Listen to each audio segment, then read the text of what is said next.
ഇടുക്കി ചൊക്രമുടിയിൽ നടന്നത് ആസൂത്രിതമായ ഭൂമിക്കൊള്ളയെന്ന് മൂന്നാർ സ്പെഷ്യൽ ടീമിന്റെ കണ്ടെത്തൽ. റവന്യൂ ഉദ്യോഗസ്ഥരുടെ ഒത്താശയോടെയാണ് സർക്കാർ ഭൂമി തട്ടിയെടുത്തത്.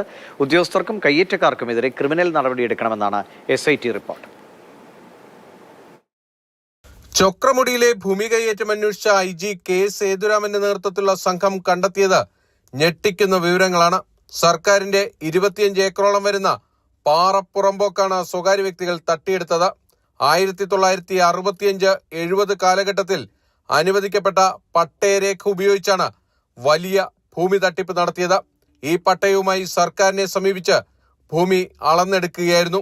ഇതിനു പിന്നിൽ സർവേ റവന്യൂ ഉദ്യോഗസ്ഥർക്ക് പങ്കുണ്ടെന്നാണ് കണ്ടെത്തൽ. റെഡ് സോണിൽപ്പെട്ട ചൊക്രമുടിയിലാണ് ഭൂമി കയ്യേറ്റം നടന്നത്. പരിസ്ഥിതിയെ ആകെ തകർത്തുകൊണ്ടുള്ള നിർമ്മാണ പ്രവൃത്തികളാണ് ഇവിടെ നടന്നിരിക്കുന്നത്. 1 വർഷമായി അനധികൃതമായി വ്യാപക നിർമ്മാണ പ്രവൃത്തികൾ തുടങ്ങിയിട്ടും റവന്യൂ ഉദ്യോഗസ്ഥർ ഒരു നടപടിയും എടുത്തില്ല. ഹൈക്കോടതി വിധിയുടെ നഗ്നമായ ലംഘനമുണ്ടായെന്നും പ്രത്യേക അന്വേഷണ സംഘത്തിന്റെ റിപ്പോർട്ടിലുണ്ട്.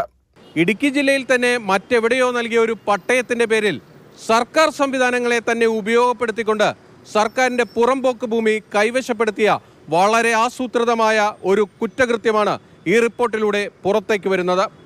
NOC നൽകിയ ദേവികുളം തഹസിൽദാർ അജയനും ഭൂമി അളന്നു തിട്ടപ്പെടുത്തിയ താലൂക്ക് സർവേയർ വിപിൻ രാജിനുമെതിരെ റിപ്പോർട്ടിൽ പരാമർശമുണ്ട്. ഭൂമി കയ്യേറ്റം നടന്ന സമയത്തെ Udumbanchola tahsildar, bison Valley village officer, panchayat അധികൃതർ ഇവർക്കെല്ലാം ഈ തട്ടിപ്പിൽ പങ്കുണ്ടോ എന്ന സംശയമാണ് SIT റിപ്പോർട്ടിലുള്ളത്. കുറ്റക്കാരെ സഹായിച്ച സർക്കാർ ഉദ്യോഗസ്ഥർക്കെതിരെ ക്രിമിനൽ നടപടിയെടുക്കണമെന്നതാണ് അന്വേഷണ സംഘത്തിന്റെ നിർദ്ദേശം. ചൊക്രമുടിയിലെ അനധികൃത നിർമ്മാണ പ്രവർത്തനങ്ങൾ വ്യാപകമായ പരിസ്ഥിതി നാശത്തിനിടയാക്കിയിട്ടുണ്ടെന്നും ഭൂമിയുടെ ഘടനയെ തന്നെ ബാധിച്ചുവെന്നും റിപ്പോർട്ടിലുണ്ട്. കയ്യേറ്റ ഭൂമി തിരിച്ചുപിടിച്ച് സർക്കാരിൽ നിക്ഷിപ്തമാക്കണമെന്നാണ് SIT ശുപാർശ ചെയ്തിരിക്കുന്നത്. ചൊക്രമുടിയിലെ കയ്യേറ്റത്തിൽ ഇടപെട്ട ഹൈക്കോടതി ഇവിടത്തെ മുഴുവൻ നിർമ്മാണ പ്രവർത്തനങ്ങളും അടിയന്തരമായി നിർത്തിവെക്കാനും ഉത്തരവിട്ടിട്ടുണ്ട്. ബിനിൽ, മാതൃഭൂമി ന്യൂസ്, കൊച്ചി.